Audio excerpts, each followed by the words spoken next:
Assalamu alaikum, students. Uh, we uh, we are going to discuss P4 कि P4 में क्या rules होते हैं, हाउ टू अटेम्प्ट P4, एक ओवरव्यू आपको, ताकि आप जो हो वो उसको कल जो पेपर में आता है, so you can easily do it. So this is a P4 which I have opened. P4 is related to the practical, an alternative to practical, means the practical investigative questions would come, ठीक है, and उसमें से आपने जो है, ये एक experiment given होता है एक्चुअली आपको, एंड और उस एक्सपेरिमेंट के अंदर जो है वो आपको सब चीज़ें गिवन है। You just need to read the experiment very thoroughly, ठीक है। समझो ये वो पेपर है जो, अगर आपने ये पेपर को पेपर के टाइम पे, यानी कि इसको अच्छे से पढ़ा, इसमें जो कंटेंट लिखा है उसको आपने बहुत ही फोकस होके, you have studied each and every part of this paper, then you are able to attempt it, ठीक है। It's like you should have a good reading skills here, ठीक है। रीडिंग स्किल्स अच्छे होंगे तो इजीली आप questions को interpret कर सकते हो, ठीक। So this is the paper, मैंने जो है वो I have taken May June 2023 paper, ठीक है। It is of 1 hour. What are the instructions? Always read the instructions. Instructions tells you that if there's any change or whatever the requirement of the paper is there, so you would know. ठीक है. So number one, you have to attempt all the questions. जितने भी हैं, 3 हैं, 4 हैं, 2 हैं, you have to attempt all of them. Use a black or a blue pen. ठीक है. Now, it is a ATP. अब ATP के अंदर पार्ट्स कौन से होते हैं? इसके अंदर ग्राफ के क्वेश्चंस भी हैं, इसके अंदर मैग्निफिकेशन का क्वेश्चन भी आता है, इसके अंदर इन्वेस्टिगेशन का क्वेश्चन भी आता है। So when you are drawing a graph और when you are doing the investigation question, you have to use a proper pencil, ठीक है। एचबी की पेंसिल होती है आपके पास, जो आप प्रॉपर यूज करते हो। 2HB एक्चुअली होती है, ना वो ज्यादा डार्क होती है ना ज्यादा लाइट होती है। So what happens when you are drawing, तो आपका जो है उसमें ना बहुत लाइट होगा ना वो बहुत डार्क होता है। Sometimes when you are using a very dark pencil, तो when you are erasing it, it gives leaves the reflection, ठीक है। रिफ्लेक्शन शो कर देता है वो। तो उससे क्या होगा आपके पास यहाँ पे, जो जब आप अपनी ड्राइंग बना रहे होते हो तो नीचे का रिफ्लेक्शन आने की वजह से आपकी रीडिंग जो है वो रॉन्ग हो सकती है, ठीक है। So that's why always use a proper one when you are drawing. जब हम मैग्निफिकेशन करते हैं, I tell you the rules of that, ठीक है। Okay, and please do not use any Vito or any correction fluid. You are allowed to use calculator, yes, आप calculator को बहुत आराम से use कर सकते हैं। Now here you have to do all the working and use appropriate units, ठीक है। हमारे पास यहाँ पे जो यूनिट्स हैं, हम कैसे इसको कन्वर्ट करते हैं, कन्वर्जन बहुत इंपॉर्टेंट है यहाँ पे। इसको 1 by 1 करते हैं। ये पेपर जो है वो 40 मार्क्स का होता है आपके पास, ठीक है, और ये 1 hour का है, राइट। अच्छा जी, स्टार्ट करते हैं हम। This is the question number 1, ठीक है। अब if you see the question number 1, आपके पास एक एक्सपेरिमेंट गिवन है। ये जो क्वेश्चन नंबर 1 है, ये इन्होंने लिया है movement into and out of the cell के चैप्टर से, ठीक है। अब जैसे for the ATP you need to go through the investigations, ठीक है। इन्वेस्टिगेशंस में जो चैप्टर्स इंपॉर्टेंट हैं, उनमें से एक क्वेश्चन लिया है यहाँ पे। Now what does it say? Some students investigated the movement of water by osmosis using potato tissue. They were provided with, now they have given you the apparatus what they are using in the experiment: a balance, 5 cylinders of potato tissue with equal diameter. जो potato tissue है, this potato tissue means they have taken a potato and they have cut them into pieces and taken out the cylinders. Cylinders means they have made the chips out of it, ठीक है। chips shape में उन्होंने potato को cut किया है, and the length, the diameter, the width of the potato is supposed to be same of all 5 of them, ठीक है। These are the variables which needs to be remain constant, ठीक है, among all the samples you have taken। अब आपने 5 cylinders लिए, तो 5 के 5 की लेंथ, उसका मास, उसकी width, उसकी height सेम होनी चाहिए। So there is no error in the investigation. If the initial reading is same, then we can easily compare it with the final reading. Okay.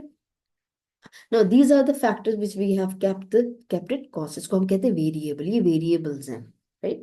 Okay. Now what you have changed here, what you are studying, you are actually studying the 5 different concentration of sodium chloride solution at room temperature. Okay. You are actually studying the potato tissue in a different concentration of sodium chloride.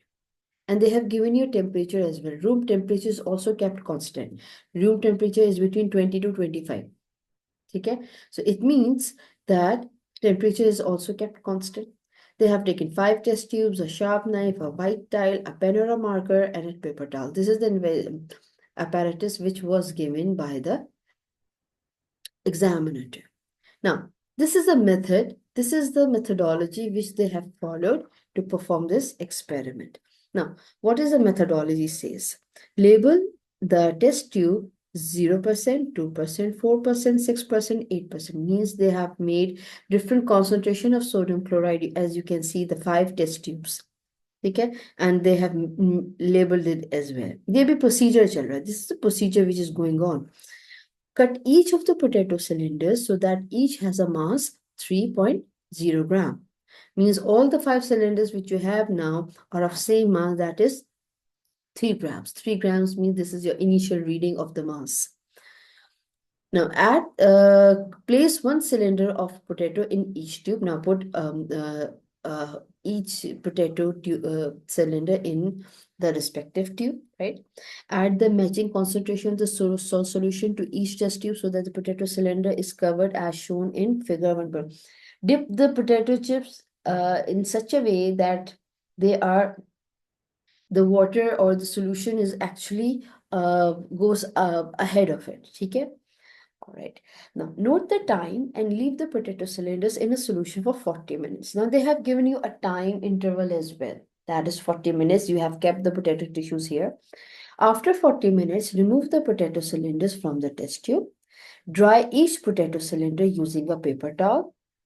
Measure and record the mass of each potato cylinder. This is the procedure they have done to conduct this investigation. Right? Look, every information is in the paper. You just need to go very, very thoroughly. The more thoroughly you read everything, the more you are able to answer. The answers are not very difficult. They are just logical answers. You need to just find out the answers within this methodology or the procedure, right? Okay. Now, coming to the next part. First question. Complete the column heading in the table 1.1. It is a 1 mark. What table? This is table 1.1. They are saying to complete this heading. Now, they have given you the variable. The first variable is percentage concentration of the salt solution, okay? They have given you the 5 salt solution, which they have made the test tube in the above part. Okay, the next column is for the starting mass. As you have kept the starting mass was 3 grams, right? It was same for all of the 5 cylinders, okay? Then there's a final mass, then there's a change of mass. There are different columns here. They are asking, what they are asking actually in question part 1. Complete the column headings in table 1.1. Now, what is missing here? The variable is written, but the unit is not mentioned. Okay? So mass is always measured in grams. So you will write down grams here, or G. G is enough. Okay? Similarly here and similarly here, because we are reading the mass. So that's why your answer would, your unit would be in grams. Because all 3 variables are in the mass, so तीनों के units क्या होंगे? Same होंगे. Okay, so you have completed question number 1. Now, part 2 says, figure 1.2 shows the balance reading for the potato cylinder taken from 0% to 8%. Salt solution after 40 minutes. Now, what they're saying, these are the 2 diagrams which are shown in this figure of the balance reading. You have taken for the potato cylinder, taken from 0% and 8%. Now you have 2 readings here, 0% and 8%. They have shown you the reading here. This is the mass they have calculated. or they have recorded on the balance. What they are asking here, record these masses as final mass in table 1.1. 2 mark question. You see here 0 and 8, we both are missing. So where can we find this reading? It's given in the cylinders. It is given in this balance. Okay? So copy the reading here in the table. That's it. So cylinder in 0% solution is 3.9, right? So final mass was 3.9. Write down 3.9. 3.9. Okay, once you have written down or you have mentioned the unit here, okay, you don't have to copy the unit in the whole column. Like it's पूरे में आप ग्राम ग्राम ग्राम नहीं लिखोगे. Once you have written here, फिर उसके बाद जो है फिर कोई मसला नहीं होगा. Now, what 8% solution tells you about the final mass? We have 2.2. ठीक है, 2.2. These are the result we have recorded. Now, complete the table 1.1 by calculating the change in mass for each of the following these cylinders in the potato. Okay? Now, find it out. How you're going to calculate the change in mass? Final minus starting. Okay? It's a simple math. In this ATP, you should have a good mathematical skills.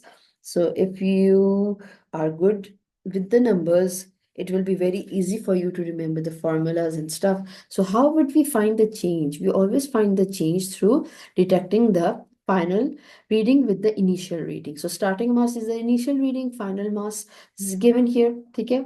So आपके पास the 3 are being done for you. So you have to do only the 0, 1 and the 8 one. The 0, 1 is 3.9. So 3.9 minus 3. What is the answer? Is 0.9. अच्छा. Now you have seen, you are seeing here, यहाँ पे signs भी mention है. Plus, minus, minus, minus. ठीक है. इसका मतलब मेरी रीडिंग अगर प्लस में आई है तो मैं इसको प्लस में करके लिखूंगी 0.9. अब 8 की क्या रीडिंग है मेरे पास? 2.2 minus 3.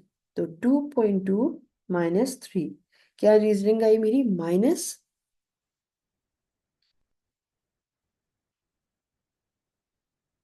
Minus minus 0.8. This is my reading. अच्छा, अब मैंने प्लस माइनस में क्यों लिखा है? प्लस माइनस में आपके पास रीडिंग इसलिए आई है क्योंकि we are discussing actually osmosis here.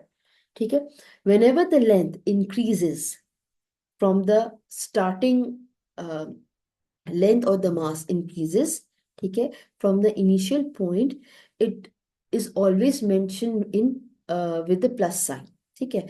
Or if the mass of the length after osmosis is reduced, the length decreases, ठीक है, we always mention with minus. क्योंकि लेंथ कम हो गई ना तो हम उसको माइनस के साइन में जो है उसकी रीडिंग को नोट डाउन करते हैं. और जिसमें एड अप हुआ, ठीक है, उसमें आपकी जो है वो लेंथ इंक्रीज हो गई या मास इंक्रीज हो गया, it means you are going to get the reading in with a positive sign और विद अ प्लस साइन. ठीक है, ये 2 मार्क्स हो गए आपके. It's easy. ठीक है. समटाइम्स ये तो मेरे पास एक सैंपल है. मैं I will be sharing some more papers with you. तो you just need, you would be having a data because you are actually not performing. ठीक है, you are reading a performance of a student done this investigation. So whatever the reading they have to record it in the table. The reading is always given in the question. ठीक है, उसको कैसे record करना है बस you have to go through the instructions they are giving to you. ATP में major चीज यही है कि follow the instructions. ठीक है. Okay, since we have done these 3 parts, let's move on. Now, what the part 4 says, water can move into and out of the potato cell by osmosis. Salt cannot move into and out of the potato cell, right? Because salt is a solute. Solute is actually diffuses and water do the osmosis. So water is moving in and out. Use this information to explain the result in the test tube containing 6% of the salt solution.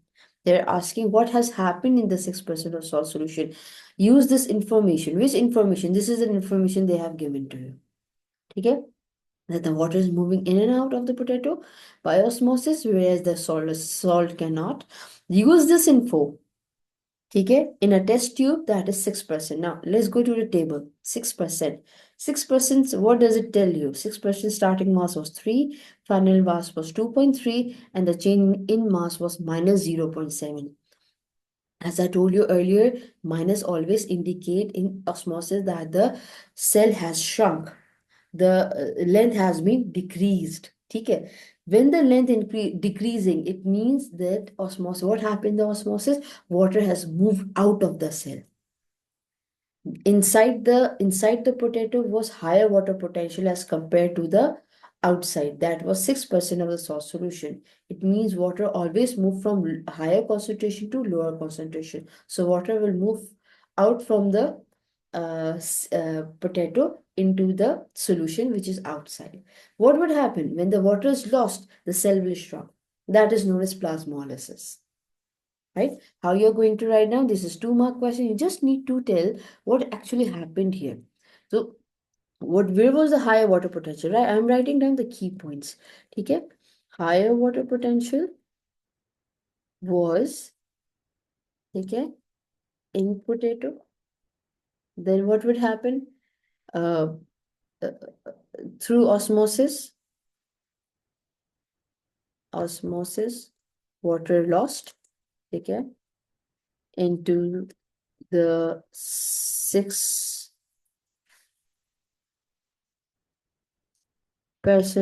solution. All right, okay. And what happened? The length or the mass decreased. Okay, you may add the point if you want, the plasmolysis occurred.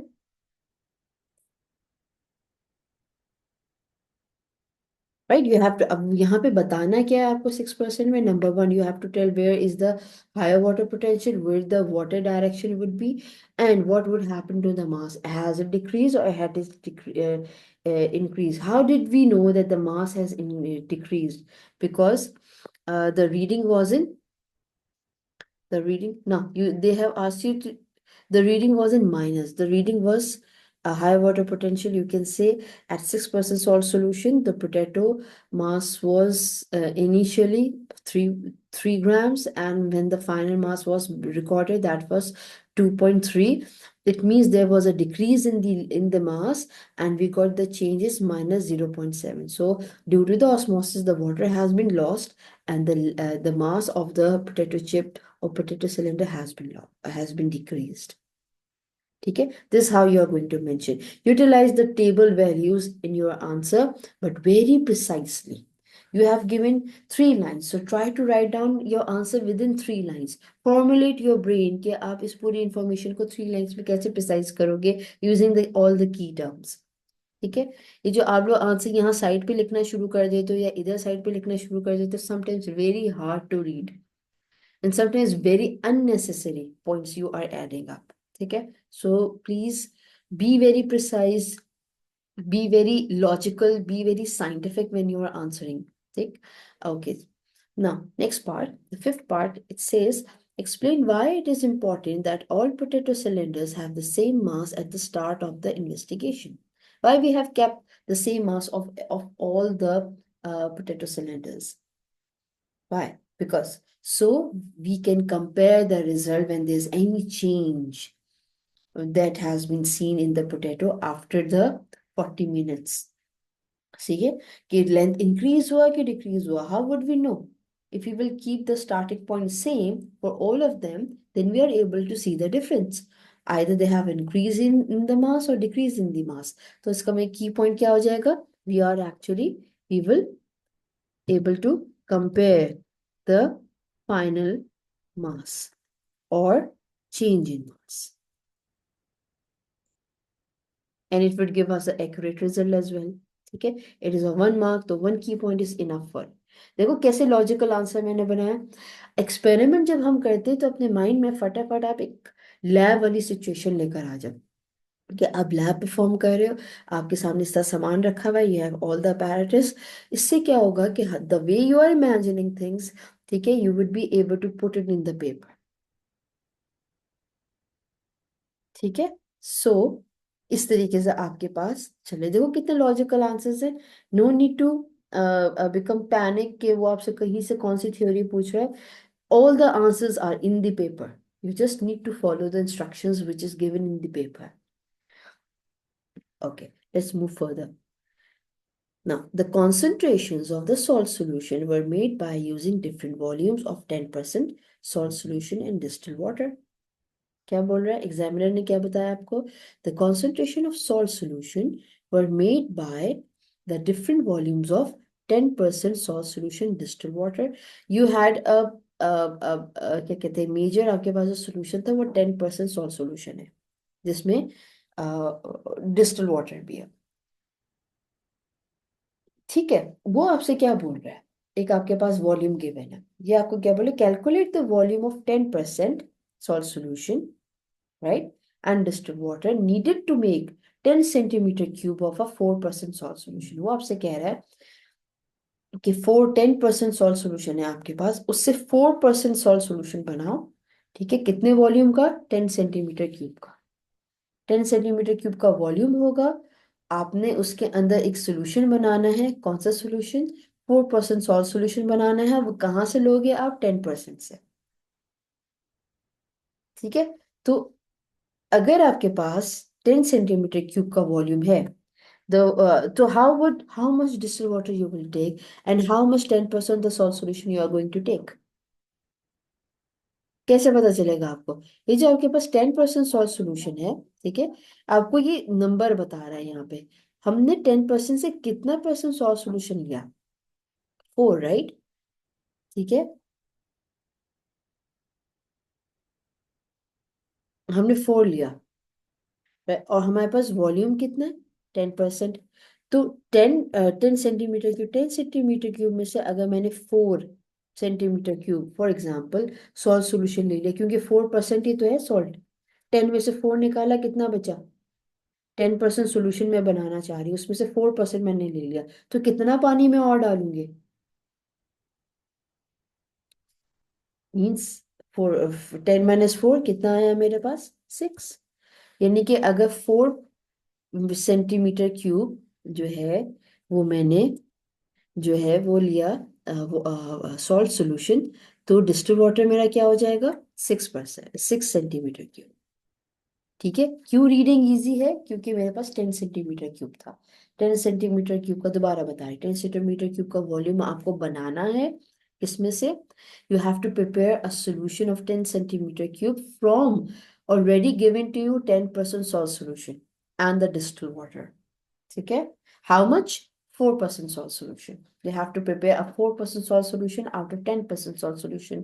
So you need to, how much solution you will take out of this one and how much water you would be needing to make a salt 4%. ठीक है, तो कितना water आपके पास कितना volume है? 10. How much salt solution you want to make? 4. To 10 minus 4, 6. It means you are going to take 6 parts of the distilled water and 4 parts from the salt solution. This is your reading. ये 2 mark का आपके पास reading हो गई. ठीक है, so again chemistry हमने जो है वो रखनी है अपनी यहाँ पे स्ट्रॉन्ग. ठीक है, so we will be able to solve all this. अच्छा जी, आगे चलते हैं. Explain why using a 10 centimetre cube measuring cylinder is better than use a 50 centimetre cube beaker for measuring the volume of distilled water and salt solution. What they are asking? They are saying, or what they are asking from you, explain why 10 centimeter cube of the measuring cylinder is better than the beaker that is 50 centimeter cube. Why beaker? Why measuring cylinder is better than beaker? That is actually what they are asking. So you have studied in chemistry in the chapter separating the molecules and all those practical based chapters you have done. So you know that the beaker gives you appropriate reading, but the measuring cylinder gives you the accurate reading because they have the smaller divisions in between. ठीक है, beaker देखा है ना आपने? I hope you have seen the beaker. तो beaker के अंदर आपके पास कोई स्मॉलर डिविजन्स नहीं है. You have 5, you have 10, then you have 5, then you have for example 20, and then you have 40, and then you have 50. There's no smaller division in between. But measuring cylinder अगर आप देखो, so you have a measuring a smaller division, like starting from the 0, then it goes to 1, ठीक है, then it goes to 2, then 3. So between 0 to 1 you have the smaller readings, ठीक है। तो जितनी smaller readings जिसमें आती हैं उतना ज़्यादा आपको accuracy मिलती है यहाँ पे। So what is the reason why you are using measuring cylinder rather than beaker, ठीक है? Because measuring cylinder has um, smaller divisions, ठीक है, and would give us accurate reading। ये आपके पास आंसर आ जाएगा इस तरीके से, ठीक। Try not to use it when that's that, because never start your answer with these words, because it हो गया आपके पास, and then that, then those, this, do not start your answer with this, because examiner says, okay, what is this particular thing you have written, this, what is this, what is it, ठीक है। why, because, why you have started the word with because, ठीक है, किसका reason दे रहे हो तुम। so they want a proper reading, they want a proper statement formation, ठीक। okay, now coming to the part 3, that is explain why it is important that the students write the potato cylinders before obtaining their final masses। remember, let's go to here. There was one point when they said that dry each potato cylinder using the paper towel. So the question is asking, what was the need of removing cleaning those potato or drying those potato with the paper towel? Why? Because when you are going to do the measurement, that water droplets or the solution which was on the potato cylinders is going to mess up with your reading, ठीक है। आपकी जो reading आप accurate ले रहे हो, अगर उसके ऊपर कोई वाटर ड्रॉपलेट या सोल्यूशन ड्रॉपलेट आ गया, वो आपकी रीडिंग को क्या कर देगा, खराब कर देगा, आपको एक्यूरेट रीडिंग नहीं देगा। That's why you need to dry them, ठीक है। So what will be the answer, we need to dry them to get accurate reading, ठीक है, because excess water will give us false or incorrect reading, ठीक है। ये आपके पास point हो गया। To get the accurate reading या the excess water, कहाँ पे will give us excess water on potato, ठीक है, ऑन पोटैटो सिलेंडर। ये आपके पास यहाँ पे आंसर आ गया, will give you that reading. This is of 2 marks। Now, construct a graph of percentage concentration of salt solution against the change in the mass. Join your points with the rule lines. Now you have to construct a graph, ठीक है। Usually graph जो है वो यहाँ पे 5 marks का इसलिए दिया, आप देख रहे हो कैसे आपके पास ग्राफ गिवन है, बिकॉज सेंटर से 0 जा रहा है। अगर जिन बच्चों ने ग्राफ पढ़ा हुआ है, यू वुड नो कि यहाँ पे जब इस तरीके से आपके पास ग्राफ बना हुआ होता है, it means you would have positive values and the negative values, ठीक है। यूजुअली ग्राफ आपके पास इस किस्म का नहीं आता, आपके पास नॉर्मल ग्राफ आता है, ठीक है। उस नॉर्मल ग्राफ को जो है वो आप इजीली प्लॉट कर लेते हो। ये वाला क्योंकि इसमें आपके पास पॉजिटिव नेगेटिव दोनों वैल्यूज हैं, तो आप इस तरीके से ग्राफ बनाओगे। Graph is already given in the paper, you only have to plot them. Rules for the graph, कैसे रूल्स होंगे। नंबर 1, ठीक है, you have to cover around 80% of the graph, ठीक है। तो रीडिंग ऐसी लेना, स्केल ऐसे लेना कि आपका ग्राफ जो है वो फैले इसके ऊपर, ठीक है। आउट नहीं करना, उसको बाहर नहीं लेके जाना, लेकिन आपका ग्राफ जो है वो स्केल, यानी ये ना हो कि इतना छोटा सा आप बना दो यहाँ पे कि पूरी रीडिंग एक ही छोटी सी जगह पर आ जाए। उसको फैलाना है, जब आपको किसी ग्राफ को फैलाना होता है तो स्केल को बड़ा कर देते हैं हम, ठीक। ओके, सेकंड पॉइंट है आपके पास यहाँ पे कि you have to take the appropriate appropriate scale, ठीक है, on y-axis and x-axis both. Then number 3, when you will plot the dots, ठीक है, on the graph, ठीक है, either mark in x form or in a o form, ठीक है। जैसे ये है आपके पास, यहाँ पे फॉर एग्जांपल यहाँ पे रीडिंग आती है तो आपने डॉट लगाया और आपने सर्कल कर दिया उसे, ठीक है। या फिर यहाँ पे रीडिंग आ रही है तो आपने डॉट लगा के उसके ऊपर ऐसे क्रॉस बना दिया, ताकि एग्जामिनर को दूर से दिखे कि आपने यहाँ प्लॉट किया। समटाइम्स पेंसिल से नहीं नजर आता, ठीक है, तो इसलिए एग्जामिनर बोलते हैं या तो क्रॉस लगा दो या डॉट लगा दो। ये इंपॉर्टेंट है करना, नहीं करेंगे तो आपके यहाँ नंबर कट जाएंगे, ठीक है, ये इंपॉर्टेंट है करना। ओके, अच्छा, फिर हमारे पास आगे क्या पॉइंट है, क्या कहते हैं, you have to write down, mention the variables on both axes, ठीक है।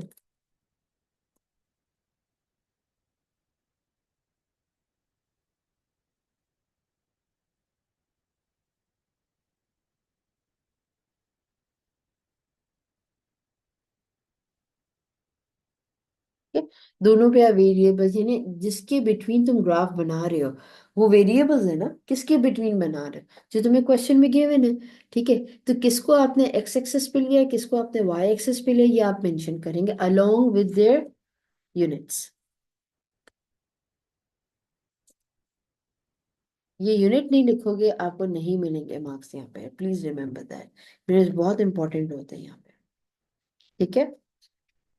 तो ये आपके यहाँ पे 4 to 5 पॉइंट्स आ गए। अच्छा, as question says join your points with the rule lines, का मतलब है कि आप जब प्लॉटिंग कर लोगे ना, प्लॉटिंग करने के बाद उन पॉइंट्स को आप स्केल से ज्वाइन करोगे, क्योंकि आपका क्वेश्चन डिमांड कर रहा है कि it should be rule lines, right. Okay, now किसके बीच में ग्राफ बना रहे, you are making a graph between और plotting a graph between solve solution against the change in mass. अच्छा, इन्होंने यहाँ पे आपको पहले से ही दे दिया कि चेंज आपके पास परसेंटेज कॉन्सेंट्रेशन और सॉल्व सॉल्यूशन क्या है, ठीक है। एक्स एक्सिस पे कौन सी वैल्यू है आपके पास, समटाइम्स नहीं गिवन होता, ठीक है। तो फिर हम कैसे फाइंड आउट करते हैं, जिसके ऊपर पूरा एक्सपेरिमेंट बेस कर रहा है, ठीक है, that is always put on the x-axis, and the value which we put on the x-axis is known as independent value, ठीक है, इंडिपेंडेंट वेरिएबल।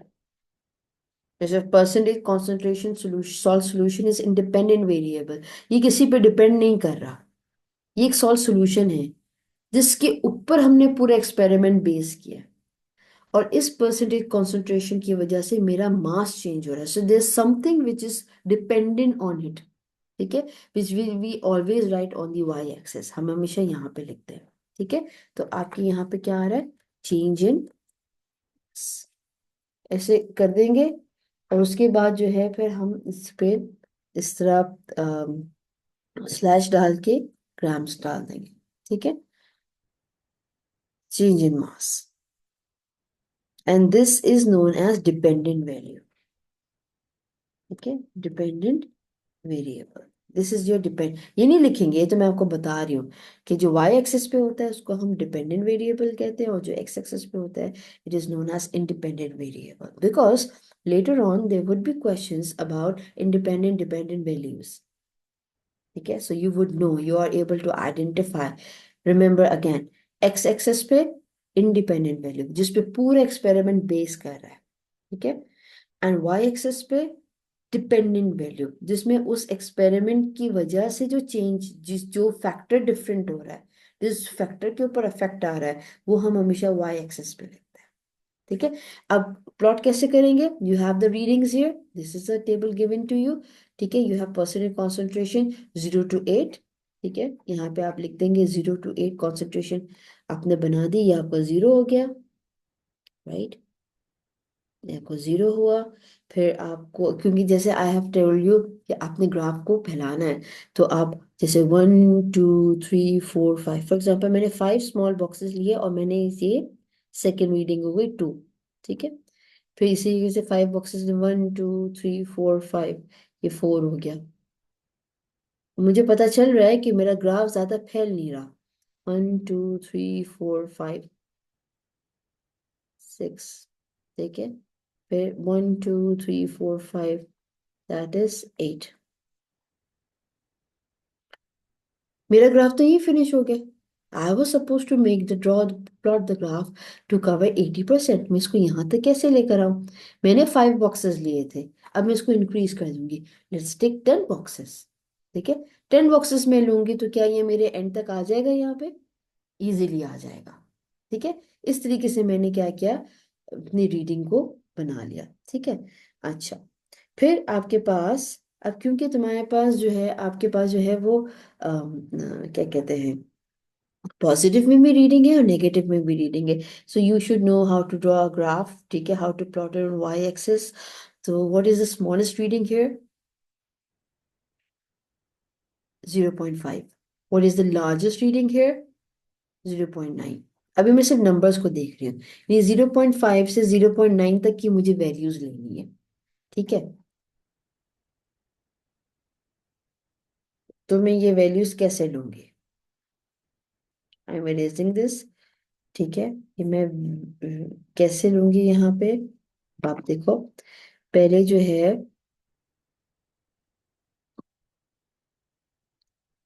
ये, यहाँ पे अगर मैं इसको थोड़ा सा बड़ा कर दूं ग्राफ, ताकि आपको समझ में आए।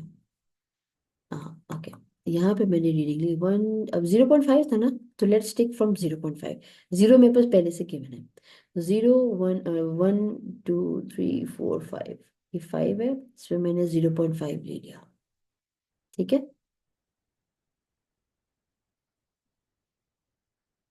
फिर 1 2 3 4 5, इस पे मैंने 1 ले लिया। ठीक है। 1 2 3 4 5। अच्छा, ये 0.5 जो है और उसकी बीच की रीडिंग भी हमारे पास, आई थिंक, अगर मैं जाऊं ऊपर, हमारे पास जो रीडिंग है वो 1 में भी आ रही है, वो 0.7 में भी आ रही है, 0.9 में भी आ रही है, 0.8 में भी आ रही है। ठीक है। तो फिर मैं अगर 0.1 से लूंगी, ये फॉर एग्जाम्पल, ठीक है, 0.5 1 हो गया, मेरी तो लास्ट रीडिंग ही 0.9 है, तो फिर मेरा तो ग्राफ यहीं पे खत्म हो गया। अब मैं इसको कैसे इंक्रीज करूं? मैं फिर इसको चेंज कर दूंगी। ठीक है। मैं 0.2 से ले लूंगी। ये आपको यही वहीं पर ही उसी वक्त सोचना होगा कि मैंने ग्राफ कैसे लेना। If you are good at graph, you can easily take the scales. ठीक है। 0.2 हो गया, तो ये क्या हो गया? 0.4। ठीक है। ये आपका 0.4 हो गया। ठीक है। फिर आप गए 1 2 3 4 5, ये आपका 0.6 हो गया। फिर 1 2 3 4 5, ये आपका 0.8 हो गया। ठीक है। नाउ कमिंग टू 1 2 3 4 5, ये आपका 1 हो गया। ओके। ये आपका 1 हो गया यहाँ पे, ये आपने इस तरीके से रीडिंग लिख ली, ये आपकी पॉजिटिव में रीडिंग थी। व्हाट यू, अब क्या होगा, you are now going to mention these similar readings here, यहाँ पे। ठीक है। In negative numbers. ठीक है। क्योंकि आपके पास नेगेटिव में भी रीडिंग आ रही है, तो अब आप यहां से फिर जैसे वो 0 है, वहां पर आपने 0.2 लिया था, तो 5 बॉक्सेस के बाद यहाँ पे आपका 0.2 कैसे हो जाएगा? माइनस में। ठीक है। फिर 5 बॉक्सेस के बाद 0.4, फिर माइनस में। ठीक। इसी तरीके से 0.6 माइनस में आपके पास reading, till it goes to 1, again minus में। ठीक है। क्योंकि ये बियॉन्ड जा रहा है, नीचे की तरफ जा रहा है। वंस यू आर डन, ठीक है, plot the graph, plot the readings जो आपके पास यहाँ पे चेंज इन मास में आ रही है रीडिंग, ये रही। ठीक है। इसको आप यहाँ पे प्लॉट करो, उसके बाद सारे डॉट्स को जो है वो एक दूसरे के साथ ज्वाइन कर दो। This is how you have plot the graph. पांचों के पांचों आपके पॉइंट्स यहाँ पे कवर हो गए। स्केल भी सही बना दिया, You have taken the plotted the points here, you have joined the points here, you have covered 80% of the graph, and you have mentioned the variables on the x-axis and the y-axis along with the units. ये आपका graph हो गया। ठीक है, आगे चलते हैं हम। Now, next part, remember, if you have plotted the graph properly and correctly, then you will be able to solve the questions coming after that, because sometimes they ask you to take out the reading from the graph. अगर आपने graph गलत plot कर दिया तो उसमें से reading भी गलत ही निकलेगी। ठीक है, तो ये सक्सेसिव आपके पास वो होते हैं क्वेश्चंस, ये ऊपर का पार्ट गलत हुआ तो नीचे वाला ऑटोमेटिकली गलत हो जाएगा, तो इसलिए ऊपर से अपनी रीडिंग को बिल्कुल सही रखना।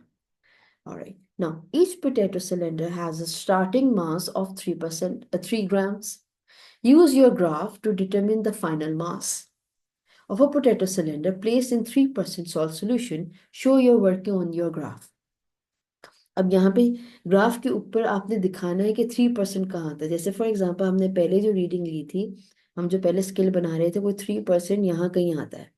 ठीक है, और आपको स्लोप बनाने आता है ना, आप लाइन ड्रॉ करते हो जहां पे आपके जो, जैसे फॉर एग्जांपल ये लाइन प्लॉट हुई हुई है आपकी। ठीक है, आप ये लाइन लेकर जाओगे, जिस पे ये टच हो गया वो वहां से रीडिंग उठा लोगे आप, इस तरीके से। आप एक्स एक्सिस पे जाओगे ऊपर की तरफ, ठीक है, जिस पे आपकी लाइन टच कर गई आपकी, ठीक है, आप उसको वाई एक्सिस पे रीडिंग निकालोगे कि किस पॉइंट पे ये मीट करी उस पॉइंट, तो वहां पे आप वाई एक्सिस की जो रीडिंग होगी उसको नोट डाउन कर लोगे। ठीक है, वहां से आपको रीडिंग पता चलेगी कि आपकी रीडिंग क्या है। वैसे मैं आपको बता देती हूँ, यहाँ पे जो रीडिंग आई थी हमारे पास, वो आई थी ये वो आई थी 0.8। ठीक है, 0.8 आई थी मेरे पास रीडिंग,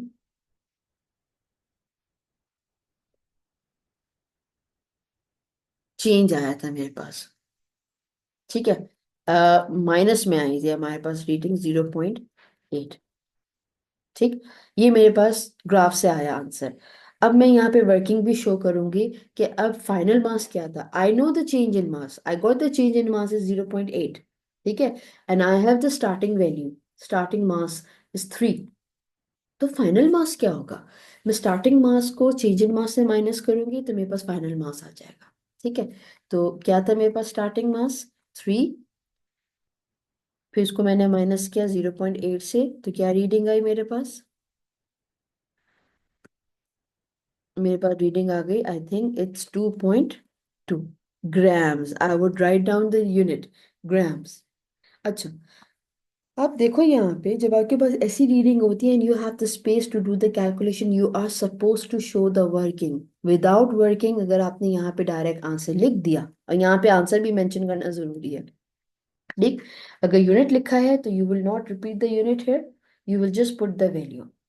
ठीक है, अगर वर्किंग शो नहीं की और आंसर डायरेक्ट लिख लिया, ठीक है, तो you will lose the marks. You have to show the working, तो वर्किंग भी शो करेंगे, you will write down the answer in the space given. ठीक है, एंड क्या कहते हैं, for example your answer is incorrect and the working is correct, you will get the marks. ठीक है, not the full, but at least you will get the marks. Okay, so this is all about this, how you are going to do the calculation.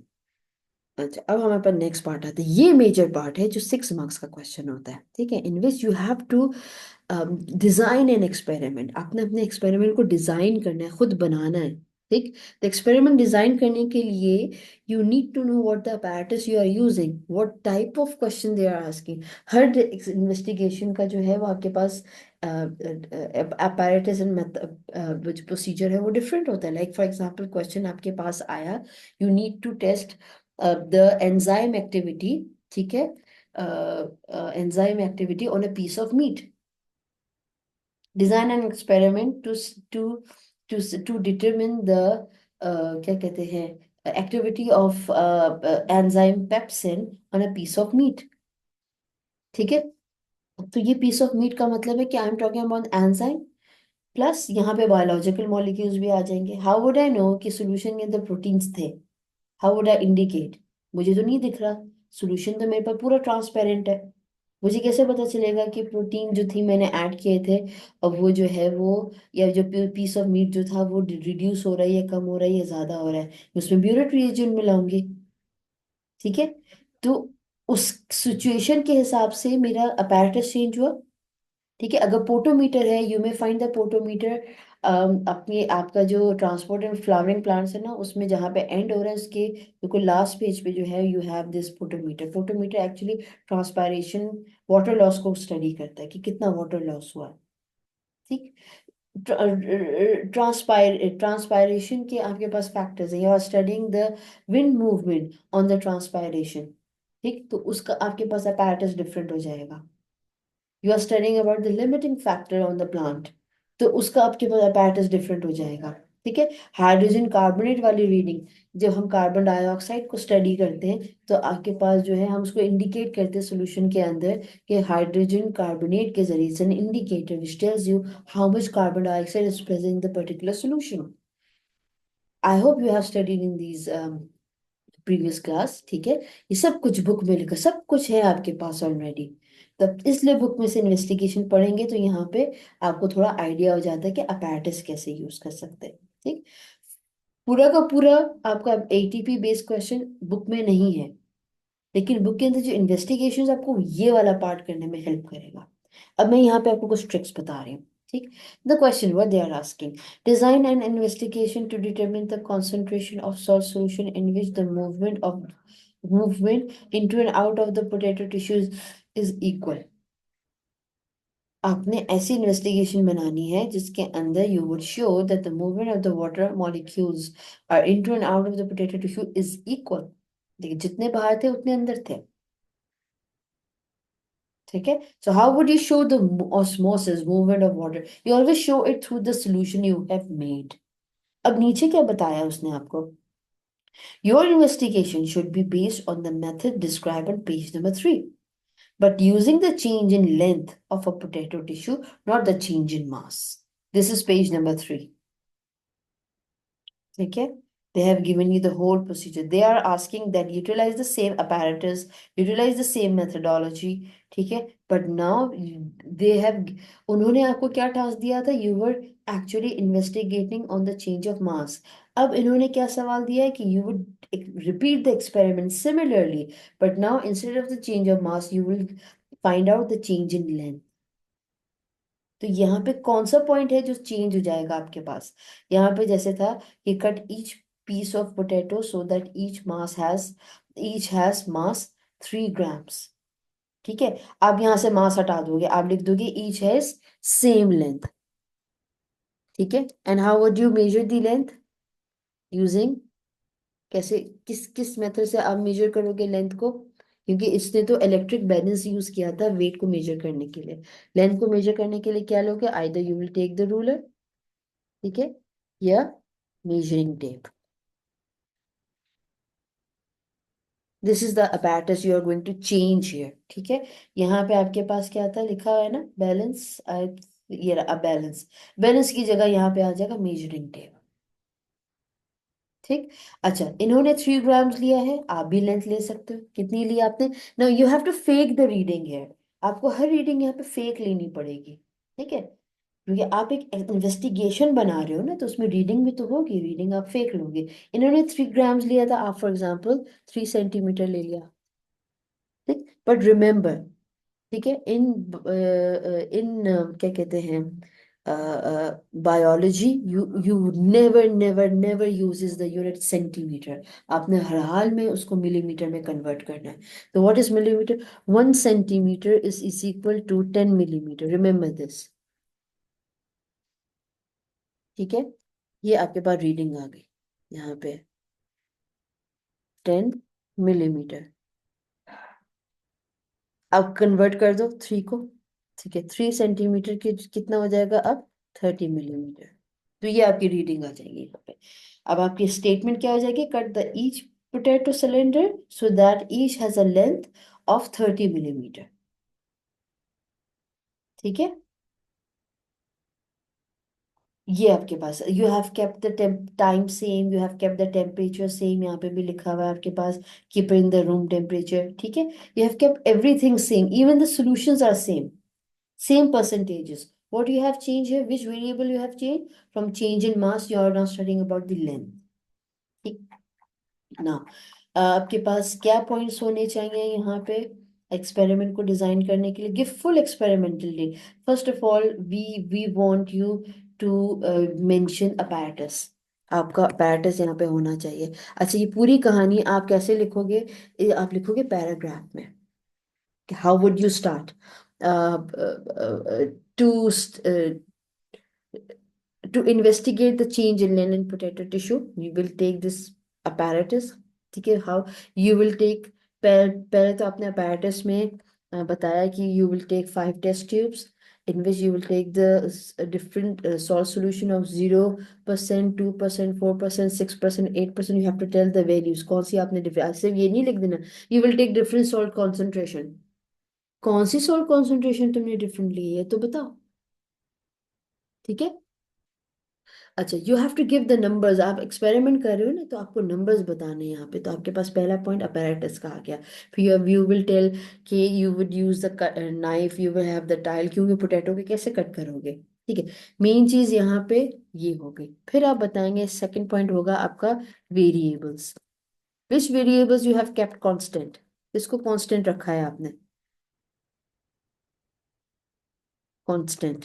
किसको आपने constant रखा है? Like volume को आपने constant रखा है, आपने मास को कांस्टेंट रखा है, आपने टेम्परेचर को कांस्टेंट रखा है, आपने टाइम को जो है वो इंटरवल जो है सबके बीच में सेम रखा है। उन्होंने एक्सपेरिमेंट में 40 मिनट्स दिया था, आप भी रिपीट करोगे 40 मिनट्स, ठीक है।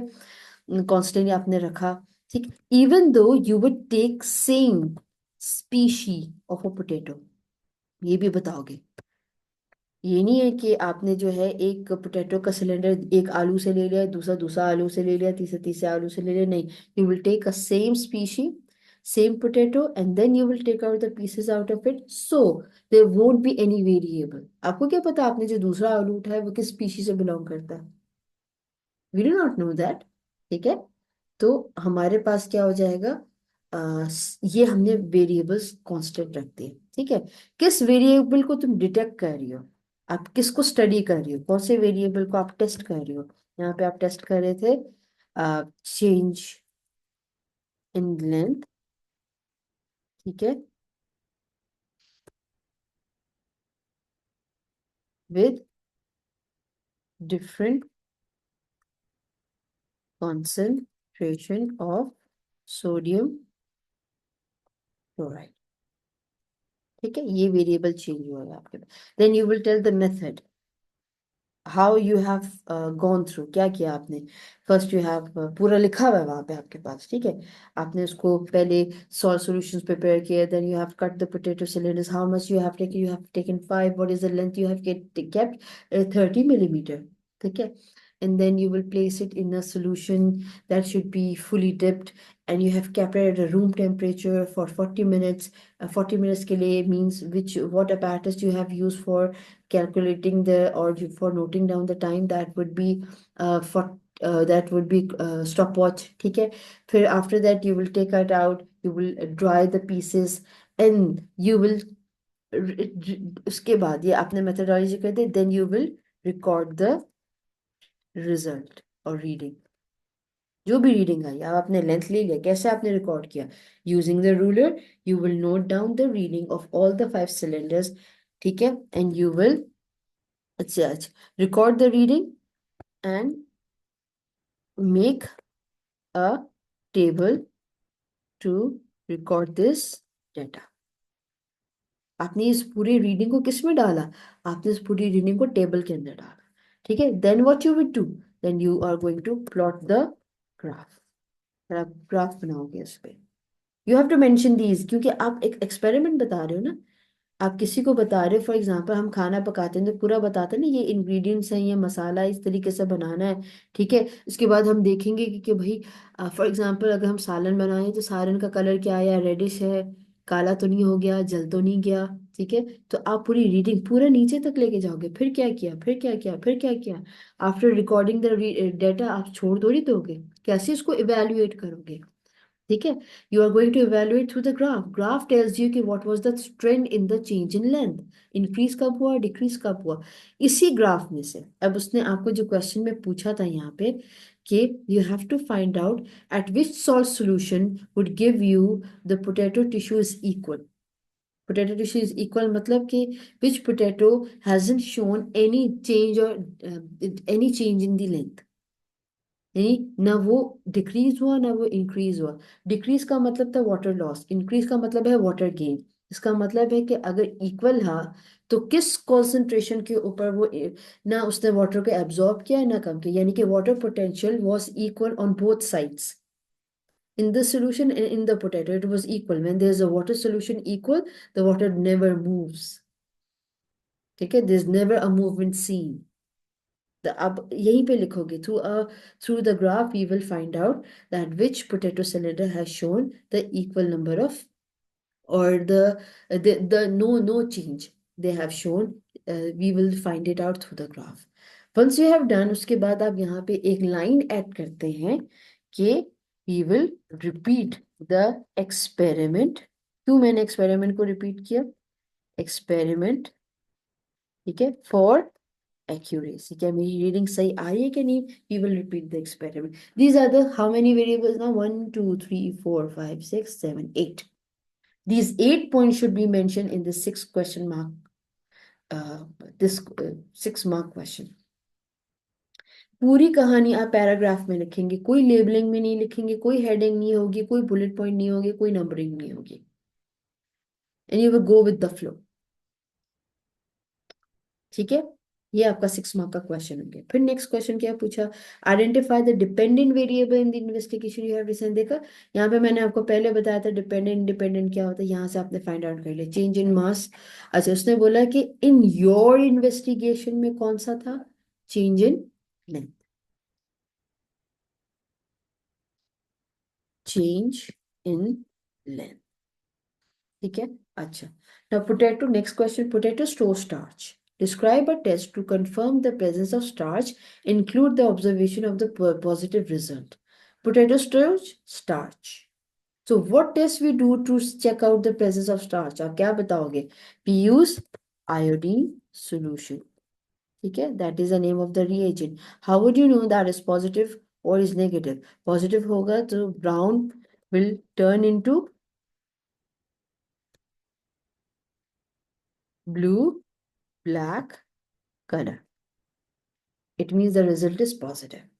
क्योंकि उसने आपसे यही पूछा है, कोई कहानी नहीं पूछी कि कैसे परफॉर्म करना है कैसे नहीं करना. आप सिर्फ सीधा बताओगे कि the reagent we are going to use is iodine solution and the color will change from brown to or the color it would give blue black if the starch is present. That will be the positive reading. That's it. 2 mark का question हो गया आपके पास. ठीक. Then next question, the starch can be broken down into glucose for the plant to use respiration. Name the reagent used to test the presence of glucose. Glucose को test करने के लिए हम कौन सा रिएजेंट यूज करते हैं? Benedict's solution. ठीक है, इसलिए देखो biological food test is very important for this experimental base. Enzymes का चैप्टर फूड टेस्ट तो बहुत ही इंपॉर्टेंट है, बीच बीच में कहीं ना कहीं आ जाता है आपके पास क्वेश्चन. ठीक, this was the question which was worth of 30 marks. अब कितने बचे? 10 नंबर का सवाल. तो पेपर में मैग्निफिकेशन लाजमी आता है आपके पास. ठीक है, तो question number 2 is about magnification. Figure 2.1 is a photograph of a leaf from a potato plant. अब क्या हुआ है ना, अब मैग्निफिकेशन का क्वेश्चन उन्होंने P1 में भी दिया है, P2 में भी दिया है, P4 में भी दिया है. P4 में तो ड्राइंग है, P1 और P2 के अंदर कन्वर्जन्स है. ठीक है, so do practice that. Okay, you have given a potato, ये लीफ इज गिवन. ठीक है, इसको मैं the leaf is given to you. This is figure 2.1. In the space below, make a large drawing of the leaf as it appears in figure 2.1. What are the rules of the magnification? Do you remember the rules of the magnification? The line shouldn't be broken. One hand movement. ठीक है, one hand movement. जैसे for example ये है one hand movement. No broken lines. Broken lines यानी कि ऐसे no broken lines. कुछ बच्चों को स्केच करने की आदत होती है. ठीक है, तो ये ब्रोकन लाइंस है आपके पास, नो ब्रोकन लाइंस, नो क्या कहते हैं क्या कहते हैं ओवरलैप लाइंस, यूं जा रहा है तो उसके ऊपर से आपने ऐसे ले लिया, ये रॉन्ग है, no overlap lines. The diagram should be enlarge, the diagram should be same as it is given in the picture, जैसे दिख रही है वैसे ही बताएंगे आप, वैसे ही बनाएंगे आप, और उसको एनलार्ज करके बनाएंगे, इसका डबल कर दोगे। पूरे पेज में आपके पास स्पेस गिवन है, ठीक है, पूरी गिवन है, डबल कर दो उसे, स्पेस पूरा ऑक्यूपाई कर लो यहाँ पर, लेकिन जैसे दिख रही है वैसे बनाओगे, तेरी साइड से टेढ़ा जा रहा है साइड से टेढ़ा बनाओगे, साइड से मोटा सा जा रहा है साइड से मोटा सा बनाओगे, ठीक। And you are not going to shade whether it is shaded in the diagram, ये लीफ आपका डायग्राम के अंदर शेडेड है, आप शेड नहीं करेंगे, आप सिर्फ, आप ये लीफ था, लीफ बनाया, बस उसके अंदर जो है ना आपने इस तरीके से वेन्स बना दी, जैसे वेन्स गिवन है डायग्राम में आपने वैसे बना दी, ठीक है। अब वो तो मैं अब अपना पेन यूज कर रही हूँ, दैट्स व्हाई ये आपके पास इस तरीके से आ रहा है, but I hope you know the rules of it, ठीक है, ये आ गया आपके पास। Once you are done with the diagram, again ये डायग्राम जब ड्रॉ कर लोगे तो मेक श्योर कि डायग्राम रिफ्लेक्शन कोई पीछे की रीडिंग से ना आ रही हो, ठीक है। आपके पास जो है यहाँ पे कोई जो है वो ना हो रहा हो, बहुत लाइट नहीं बनाएंगे, शेड नहीं करेंगे, you are not going to overlap the lines, you are not going to catch the lines, and the drawing should be double the size of the picture given, ठीक है। अब आपके पास यहाँ पे स्टेशनरी होनी चाहिए, you would have your pencil, would you have your ruler, your eraser, ठीक है, ताकि आपको यहाँ पे अपनी जो है परेशानी ना। अब मैग्निफिकेशन वो क्वेश्चन है जो आपको तकरीबन 10 से 15 मिनट जरूर लेता है ड्राइंग बनाने के लिए, you have only 1 hour, so make sure कि आप सबसे पहले क्वेश्चन मैग्निफिकेशन का कर लो ताकि आप इजी हो जाओ। 10 से 15 मिनट आपने लगा के मैग्निफिकेशन का क्वेश्चन कर लिया, अब जो बाकी जो टाइम पड़ा है, हो सकता है 20 मिनट्स में आप ये ड्राइंग काम करो, तो बाकी जो टाइम बचा है उस बाकी टाइम पे आप दूसरे क्वेश्चंस को टाइम दे सकते हो, ठीक है, क्योंकि बाकी ऊपर का जो रीडिंग मटेरियल है वो इतना ज्यादा है कि आप मैग्निफिकेशन पे फोकस नहीं कर पाओगे, तो सबसे पहले ये क्वेश्चन करके खत्म कर दो, ठीक। ओके, आपने यहाँ पे पिक्चर ड्रॉ की, 3 मार्क्स के थे आपकी पिक्चर। नाउ पार्ट क्या पूछे, draw a straight line on a photograph, join lines A and be on a photograph, this is the photograph, उसने बोला ए एंड बी गिवन है, उसके बीच में लाइन ड्रॉ करो, you will put the scale here, और scale से आप ऐसे लाइन ड्रॉ कर देंगे, इसका 1 मार्क है, ठीक है, लाइन ड्रॉ करने का पूरा 1 मार्क है आपके पास यहाँ पे, ये देखो, measure and record the length of this line, फिर आप स्केल रखोगे और स्केल से ये पूरी रीडिंग ले लोगे, 0 से स्टार्ट करेंगे और फिर देखेंगे क्या रीडिंग आ रही है। ये वो क्वेश्चन है जिसमें मोस्टली बच्चे, इसमें हर बच्चे का आंसर डिफरेंट आता है, फोटोग्राफ सबके पास सेम है तो सबकी ये वाली रीडिंग सेम होगी, लेकिन जब आप अपनी ड्राइंग की रीडिंग लोगे तो हर बच्चे का डिफरेंट आता है आंसर, सी कोई रेंज नहीं होती है। एंड मेक श्योर जब आप ड्राइंग करते हो और उसमें जब लेंथ लेते हो तो टीचर भी लेंथ लेता है, एग्जामिनर, हम भी स्केल रख के उसकी लेंथ लेते हैं, तो अगर आपने हमको ड्राइंग में नहीं बताया कि आपने किस एरिया से लेंथ लिया था, तो मैं अपनी मर्जी से कहीं से भी लेंथ ले लूंगी, एग्जामिनर कहीं से भी लेंथ ले लेगा और अपने हिसाब से पूरी आपकी रीडिंग को रॉन्ग कर देगा। So you have to tell the examiner कि मैंने यहाँ से लेंथ ली है, कैसे लेंगे, जैसे फॉर एग्जाम्पल ये लीव था, आपने लीव बनाया, इसने बोला यहाँ से यहाँ तक की रीडिंग है, ठीक है, आप भी यहाँ से यहाँ तक की रीडिंग ले लेंगे, कैसे पता चला तुम्हें यहीं से रीडिंग लेनी है, क्योंकि क्वेश्चन बोल रहा है आप, ठीक है, on your drawing draw a line on the same location as line A and B, for example you have drawn this, ठीक है, आपने भी उसी लोकेशन पे A और B लिया, ठीक है, उसके बाद इसकी रीडिंग नोट डाउन की और वहां पे मेंशन कर दिया। अच्छा, कभी कभी नहीं लिखा हुआ होता आपके पास कि draw the line similar as given the photograph, they just ask you to measure the length, ठीक है, measure the length and record the reading. तो जब आपके पास ऐसी कंडीशन में क्या होता है कि जो सबसे लॉन्गेस्ट पार्ट होता है ना आपकी ड्राइंग का, फॉर एग्जाम्पल ये मेरी ड्राइंग का सबसे लॉन्गेस्ट पार्ट है, मैंने इसकी रीडिंग ले ली, ये मैं रीडिंग ले लूँ, फिर मैं यहाँ पे लाइन ड्रॉ करके मेंशन भी करूंगी कि मैंने यहाँ से रीडिंग ली है, ठीक है, you have to do that, otherwise examiner तो स्केल उठा के कहीं से भी रीडिंग ले लेगा, and then they will claim that your reading are wrong. ठीक है, so you have to be very precise and you have to be vocal in the paper, paper में वोकल होना पड़ेगा कि देखो मैंने ये काम किया है, ऐसे ऐसे इंस्ट्रक्शंस फॉलो किया।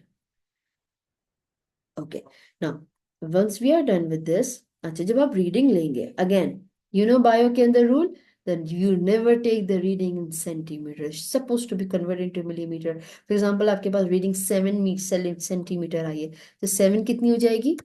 70। ठीक है, मिलीमीटर आपके पास यहाँ लिखा हुआ है। Alright, यहाँ पे on your drawing, draw a line on same location. You have done that. Measure and record the length of this line. You have done, for example, you got 120. आपके पास 12 सेंटीमीटर आई है, 12 centimetre को आपने millimetre में convert किया, तो 120 millimetre हो गया। तो आपने यहाँ पे यूनिट भी लिखा, देखो यहाँ यूनिट नहीं लिखा हुआ, अब आपने यहाँ यूनिट नहीं मेंशन किया तो नंबर कट जाएंगे। सिर्फ 120 लिख के छोड़ना नहीं है आपको।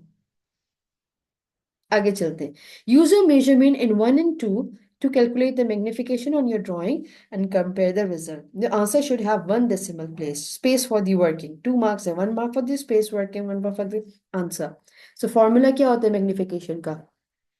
Magnification is equal to image size divided by actual size. ठीक, what is image size? Image size जो हमारे पास m is equal to, what is image size? Image size which you have drawn, जो आपने बनाया है वो इमेज साइज है। Actual size is the photograph which was given in the question. ठीक है, so what is image size? Image size मेरे पास आई थी 120। ठीक है, what is actual size? The photograph में आपके पास क्या था? 70 था। तो आप उसकी रीडिंग ले लोगे, क्या आया? 70, 120 डिवाइड बाय 70, आपकी रीडिंग 120 डिवाइड बाय 70, या आई गॉट 1.7, यानी 1.7 टाइम्स मैंने जो है यहाँ पे मैग्निफिकेशन 1.7। उसने बोला कि 1 डेसिमल प्लेस है, 1.71 मेरी रीडिंग आई थी तो मैंने 1.7 कर दिया। अगर मेरे पास 1.75 आ रही होती तो मैं इसको राउंड ऑफ करके 1.8 कर देती। ठीक है, you know the maths rules. ठीक है, सो प्लीज जो मैथ्स में आप पढ़ते हो वो रूल्स यहाँ पे आप फॉलो करेंगे। इस तरीके से मैंने रीडिंग लिख दी। Please remember whenever you are doing the magnification, तो इमेज साइज और एक्चुअल साइज दोनों के जो यूनिट है वो सेम होने चाहिए। ये नहीं कि एक सेंटीमीटर में था, एक मिलीमीटर में था और रीडिंग आपने डिवाइड किया, आपकी कैलकुलेशन नहीं मानी जाएगी। The reading or the values of the image size and the actual size is supposed to be same. This goes for your P1 and P2. P1 में भी आपके पास क्वेश्चन आता है आपके, ठीक है, उसमें भी अगर यूनिट डिफरेंट है तो पहले यूनिट सेम कर दो। आपको 3 यूनिट्स पता होनी चाहिए, सेंटीमीटर से हम मिलीमीटर में कैसे जाते हैं और मिलीमीटर से हम सेंटीमीटर में कैसे आते हैं। ठीक है, जब हम सेंटीमीटर से मिलीमीटर में जाएंगे तो यू विल मल्टीप्लाई बाय 10। अगर मिलीमीटर से सेंटीमीटर में आओगे यू विल डिवाइड बाय 10। ठीक है, छोटी वैल्यू से बड़ी वैल्यू में आते हैं तो हम डिवाइड करते हैं, बड़ी वैल्यू से छोटी वैल्यू में जाते हैं तो हम मल्टीप्लाई करते हैं। If you are going from millimetre to micrometre you will multiply by 1000। अगर सेंटीमीटर से माइक्रोमीटर में जा रहे यू विल मल्टीप्लाई बाय 10,000। अक्सर आपको रीडिंग माइक्रोमीटर में भी मिलेगी, स्पेशली P1 वाले क्वेश्चन में माइक्रोमीटर में, कि P2 में भी मिल सकती है, तो वहां पे आपको कन्वर्जन करनी होगी। ठीक, ओके, ये हो गया आपके पास। अब एक और लास्ट क्वेश्चन उन्होंने क्या पूछा है? Figure 2.2 is the photograph of a leaf from a sweet potato plant.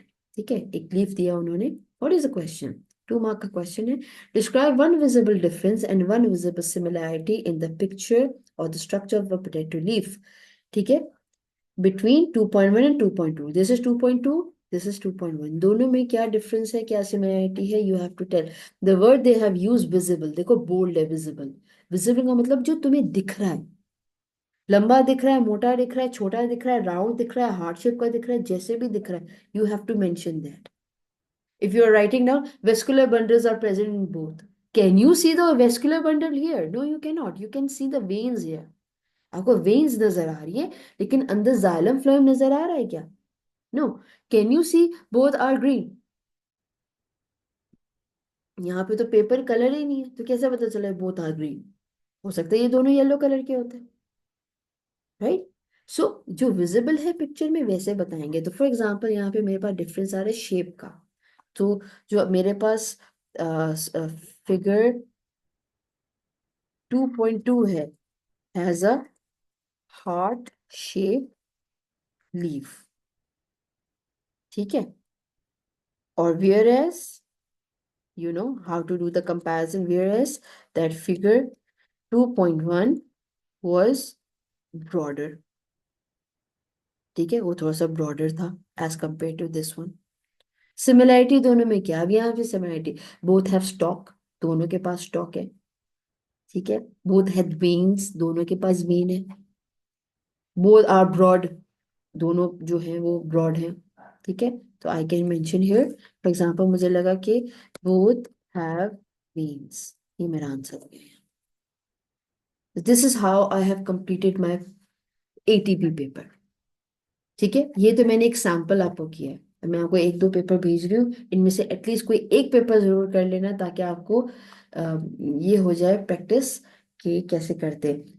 Stationery जरूर लेकर जाना properly, calculators are allowed, pencils आपके पास अपनी होनी चाहिए, इरेजर स्केल सही होना चाहिए वरना रीडिंग रॉन्ग हो जाएगी, कन्वर्जन्स याद रखना है, रीडिंग मेजरमेंट कैसे करनी है, ग्राफ कैसे सॉल्व करना है, आपको ये एक्सपेरिमेंटल लेंथ वाला ये इन्वेस्टिगेशन कैसे सॉल्व करनी है, ये वाले पार्ट इसके अंदर बहुत मेजर इंपॉर्टेंट है। And read the paper thoroughly thoroughly thoroughly, you have 1 hour for this, okay? अच्छा, एक मैं P2 के पॉइंट ऑफ व्यू से बता रही हूँ, एक रीडिंग आ सकती है आपके पास कैलकुलेट करने के लिए परसेंटेज इंक्रीज की, कुछ भी हो सकता है, परसेंटेज चेंज या परसेंटेज इंक्रीज, ठीक है? या आपके पास वो परसेंटेज डिक्रीज भी हो सकती है। परसेंटेज नहीं, find out the percentage of the given value, नहीं, find out the percentage increase या परसेंटेज चेंज या percentage decrease of the given value. तो कैसे फाइंड आउट करोगे? आपने ये मैथ्स में किया हुआ है, ठीक है? इसका फॉर्मूला मैं यहाँ पे तुम लोग के लिए लिख रही हूँ, final reading minus initial reading, ठीक है, डिवाइडेड बाय इनिशियल रीडिंग, ठीक है? फिर उसको तुम मल्टीप्लाई कर दोगे 100 से, multiply by 100, final reading minus initial reading divide by initial multiply by 100। जैसे फॉर एग्जांपल हार्ट बीट है, ग्राफ के अंदर वो बोले कि बिटवीन 60 to 75 हार्ट बीट की जो रीडिंग है, इसके अंदर तो परसेंटेज चेंज निकालो। तो 60 to 70 हार्ट बीट बोला, ठीक है? 60 to 70, तो 70 फाइनल हो जाएगा, 60 इनिशियल हो जाएगा। तो 70 minus 60 divided by 60 multiplied by 100, so this is how you will get the percentage increase। ये फॉर्मूला याद करके जाना, ठीक है? मैंने इसके अंदर आपके रिकॉर्डिंग में ही इसलिए डाला है ताकि आपको याद रहे। Alright, best of luck, I hope you will do good, thank you.